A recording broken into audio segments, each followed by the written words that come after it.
Meu nome é Júlio Olivar Benedito, eu nasci numa pequena cidade de Minas Gerais, chamada Poço Fundo, fica no sul do estado, quase na fronteira com o estado de São Paulo. Sou o 12º filho de uma família muito humilde, meus pais eram lavradores, pessoas da roça, pessoas pobres. Meu pai se chamava Antônio Benedito, falecido em 1991, e a minha mãe Domingas Noronha, falecida em 1996. E eu vim para Rondônia em 1998. A princípio comecei a trabalhar na imprensa, radicado sempre no município de Vilhena, trabalhando no jornal Folha do Sul, que é um semanário bastante estruturado, talvez um dos únicos tabloides do interior que tem editorias definidas, um jornal que até hoje está em circulação, do meu amigo Dimas Ferreira, um jornalista acreditado na região do Cone Sul. Trabalhei em várias emissoras de rádio, na TV Bandeirantes, na Rede Globo local, que era a TV Vilhena, fui correspondente da emissora, produzindo matérias inclusive nacionais para a Globo News e outras mais. Aí passei por Porto Velho em 2000 e 2001, trabalhando na assessoria de imprensa do senador Odacir Soares e dirigindo as 8 emissoras que compõem o sistema Rondônia de comunicação, que à época e ainda hoje é o maior conglomerado de rádios do estado de Rondônia. Fui diretor de jornalismo dessas emissoras, produzimos muita coisa interessante, mas acabei voltando para Vilhena em seguida, militando na política, na vida partidária, na época no PCdoB. Fui candidato a vice-prefeito de Vilhena em 2004, do então senador Chico Sartori. E essa eleição foi marcante e pontual na minha biografia, na minha história, porque foi uma oportunidade de ter realmente um tete-a-tete com a população, conhecer detalhes e meandros da vida do município de Vilhena, falar com as pessoas, ouvir as pessoas sobretudo. E isso me deu suporte e sedimento para ser candidato a vice-governador, inclusive, nas eleições de 2006, da então senadora Fátima Cleide. Foi a única vez que uma frente de esquerda quase que chegou no segundo turno das eleições, obtivemos cerca de 190 mil votos, sem recursos financeiros, correndo trecho, andando em tudo que é canto do estado de Rondônia, levando propostas à época de vanguarda, ousadas, e isso foi muito importante.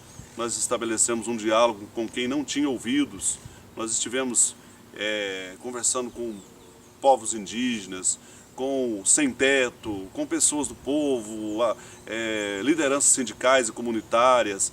Foi uma eleição, diria, underground, foi uma coisa em paralelo, posto que a gente não tinha o cacife dos nossos oponentes para percorrer Rondônia de avião, para grandes palanques e estruturas megalomaníacas. E todo esse suporte acabou por sedimentar assim, esse veio da gente de ser combatente, muito embora também sejamos bastante propositivos.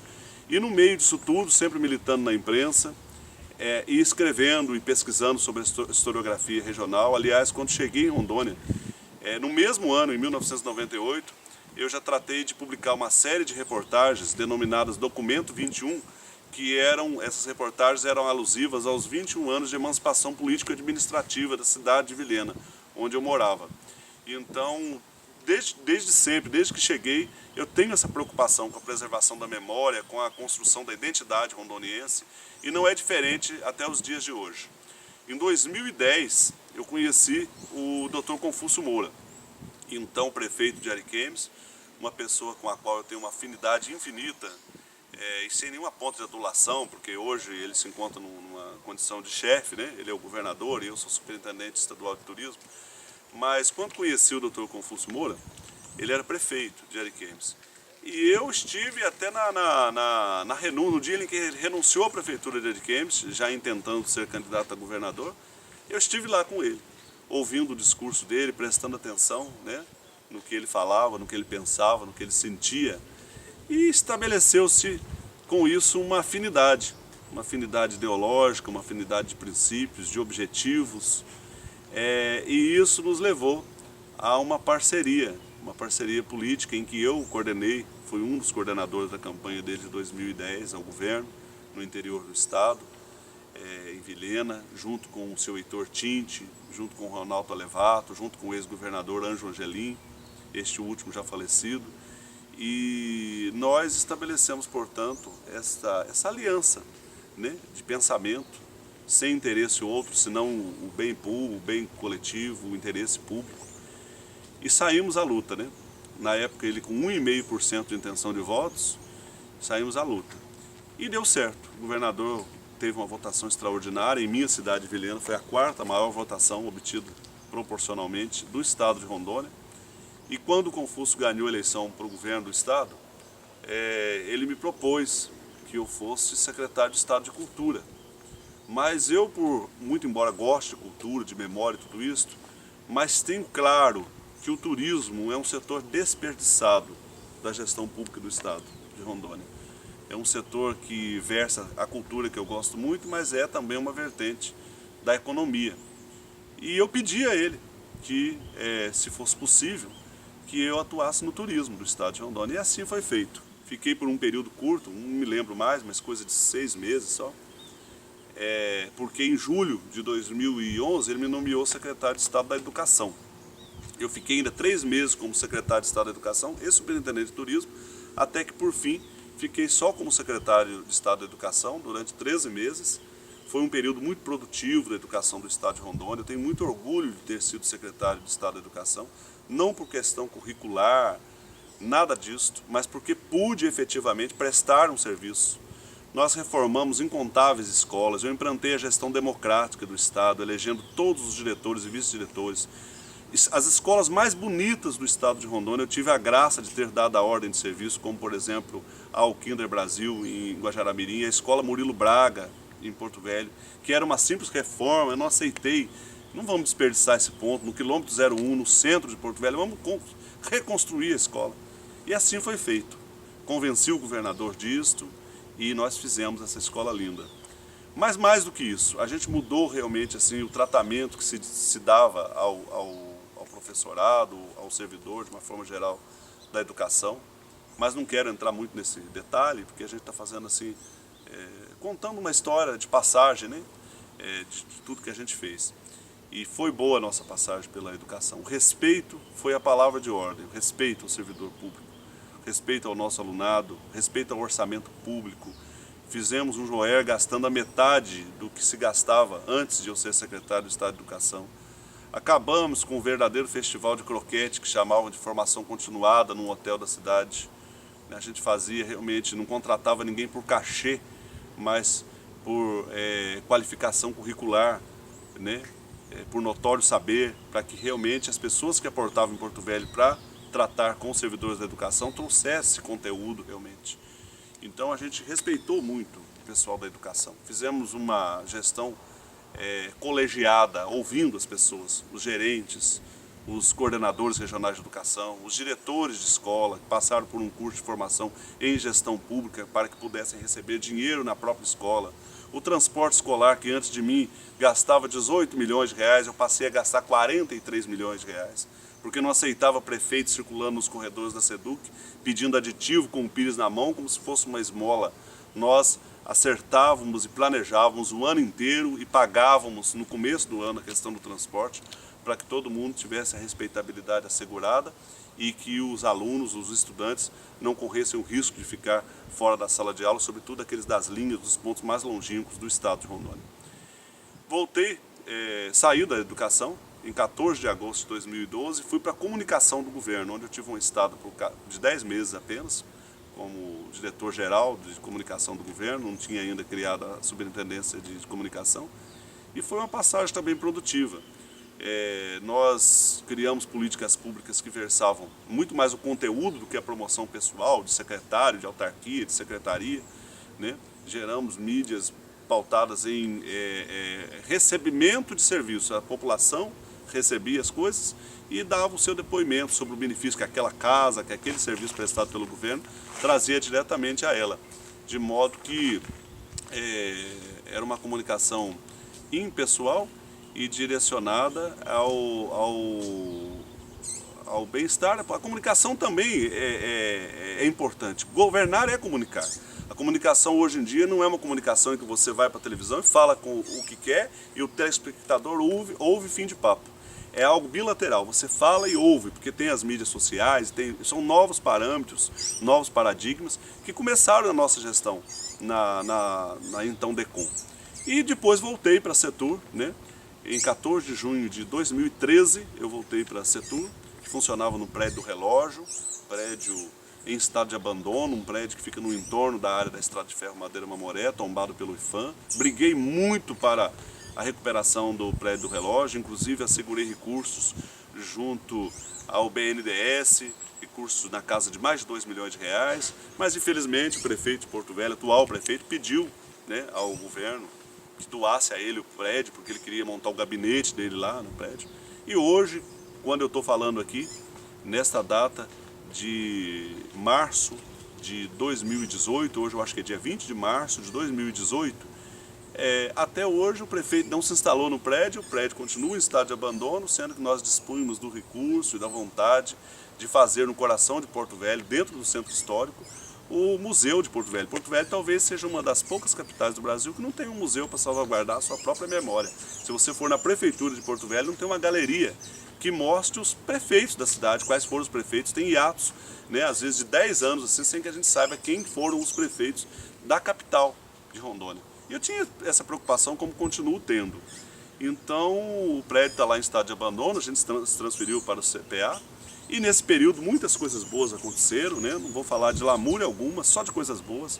Por exemplo, nós conquistamos para o estado de Rondônia o Memorial Rondon, que não é uma conquista só da Setur, que envolveu o IPHAN, que envolveu a Prefeitura, que envolveu a Justiça Federal, envolveu um monte de gente, porque o recurso era de compensação da usina, e tudo isso deveria ser pactuado da forma que exige a lei. Mas o fato é que a Setur foi protagonista nessa ação, e nós, junto à 17ª Brigada, hoje tocamos a esse Memorial Rondon, que é um espaço maravilhoso, são cerca de 400 peças que compõem o acervo, que conta a saga, a biografia do Marechal Rondon. Aliás, Rondon é uma figura que eu prezo por ter sido um homem à frente do seu tempo, um homem que pautou sua vida na ciência, nas ciências humanas, muito embora ele fosse um matemático. Fui indicado 3 vezes ao Prêmio Nobel, tive a honra de biografá-lo, inclusive o meu livro, Caminhos de Rondon, acabou sendo mostrado numa reportagem, mostrada na TV Brasil, que é a TV estatal do governo federal, reportagem assinada por ninguém menos que uma neta de Roquete Pinto, que foi quem deu o nome ao estado de Rondônia. Roquete Pinto, no seu livro de 1917, um livro de antropologia chamado Rondônia, ele definiu o nome Rondônia como sendo terra de Rondon. Então eu tive a graça de ter sido reportado por uma neta de Roquete Pinto numa matéria falando do meu livro, biografando Rondon. Olha como é que as coisas têm, né? Esse link, tudo na verdade está ligado na vida, eu acredito nisso, sou muito cristão, acredito em Deus. E acredito que as coisas se casam e se conversam por força das próprias contingências da natureza e tudo isso. Afora esse livro de Rondon, escrevi vários outros, na verdade hoje eu tenho 6 livros publicados, alguns outros na gaveta, sempre falando, né, da historiografia regional. Nesse espaço que eu estou aqui hoje, sobre os cânticos desses passarinhos, nessa copa, dessa árvore maravilhosa, na frente da igrejinha de Santo Antônio, onde foi celebrada a primeira missa em 1913, nesse espaço aqui eu consegui também fazer um trabalho de pesquisa que culminou num livro, Uma Cidade que Não Existe Mais, que retrata a vida da cidade de Santo Antônio do Rio Madeira, uma cidade que existiu formalmente entre 1912 e 1945, mas na verdade ela existiu muito antes que isso, por conta de que aqui vieram os primeiros jesuítas, ainda no século XVII, a fixar uma vila que acabou sendo dizimada por indígenas que habitavam essa região. E antes mesmo da formalização da cidade em 1912, já existia por aqui moradores não índios, né? E depois que efetivamente, com a odisseia do primeiro ciclo da borracha, é que começou a vir os moradores para cá, nessa área que era uma cidade ferroviária, uma cidade portuária. Aqui, inclusive, seria o marco zero da estrada de ferro Madeira Mamoré, que acabou não sendo por contingente, por força das cachoeiras, o trecho encachoeirado que havia aqui, impedindo que se atracassem os navios de grande porte, né, que trariam o material para a construção da estrada de ferro Madeira Mamoré. E por conta disso, o Marco Zero foi transferido para onde hoje é Porto Velho, a 7 quilômetros de onde a gente está aqui hoje. Mas o fato é que quando houve o Tratado de Petrópolis, assinado com o crivo do Barão do Rio Branco, sequer Porto Velho era mencionado, mas sim a cidade de Santo Antônio, que seria o marco fundamental, o marco zero dessa ferrovia, que não teria 355 quilômetros de extensão, mas sim 348, não fosse essa questão do trecho encaixoeirado que impediu que aqui fosse, portanto, o Marco Zero. Com a transferência de Porto Velho, de Santo Antônio para Porto Velho, do Marco Zero de Santo Antônio para Porto Velho, nasceu a cidade de Porto Velho efetivamente, e toda essa história eu retrato num livro, que foi um verdadeiro trabalho arqueológico, um trabalho fundamentado em pesquisa de campo, depoimentos de pessoas que viveram aqui. Foi a reconstrução, eu diria, de uma cidade fantasma, de uma cidade que não consta, inclusive, de muitos livros ditos didáticos, livros de historiografia regional. E eu escrevi muitos outros trabalhos biográficos, historiográficos. Sou presidente da Academia Rondoniense de Letras, da qual eu faço parte desde 2015, aliás, 16, e aqui rendo uma homenagem nessa oportunidade ao William Haverly Martins, que foi quem me introduziu na academia. E a Academia Rondoniense de Letras é um orgulho, uma honra, uma alegria fazer parte, né, dela, por ser prolífera, produtiva e contar em seu bojo com tantos homens e mulheres que valem a pena serem admirados e dos quais eu tenho orgulho de fazer parte da mesma geração, de ser contemporâneo desses homens e mulheres que são agentes da cultura, que são militantes da cultura viva do estado de Rondônia e apaixonados pela literatura, pela historiografia, pelas artes de uma forma geral. A minha história é uma história de uma pessoa simples, eu não teria muito mais a dizer. Agradecer a dona Nazaré Silva, que é a pugnadora desse Museu Virtual de Gente. Aliás, uma das conquistas da Setur foi exatamente criar o Museu Virtual de Gente, que é uma prova viva de que nem sempre ser gestor público requer que a gente tenha um orçamento estrondoso para poder fazer as coisas. O Museu de Gente, para o qual eu estou me dirigindo nesse momento, é feito com uma câmera Sony da dona Nazaré, né? Ela é uma servidora exemplar, prestes a se aposentar, e que doa o seu tempo, o seu modesto equipamento, a sua sabedoria, o seu conhecimento, andou no estado inteiro colhendo depoimentos, mais de 300 pessoas, e eu tive a honra de idealizar, de fundar esse Museu de Gente, a dona Nazaré comprar a ideia e dar vida orgânica e prática nesse projeto, e eu estou feliz. Um registro importante que eu faço é a minha presença também na Academia Vilhanense de Letras. A gente fundou a academia em 2001, com diversos membros da sociedade vilhanense, entre os quais eu gostaria de sublinhar a figura do Roberto Scalércio Pires, um verdadeiro mestre, uma pessoa adorável, que me ensinou muito, e o Átila Ibáñez França, um poeta que é membro, inclusive, da ACLER, que é a Academia Rondoniense de Letras, e sempre foi um lutador assim, pela cultura local, escreveu incontáveis livros, fez discos, né, como boêmio também que ele é. Então, é isso, esse registro é muito importante, viu? Só para complementar.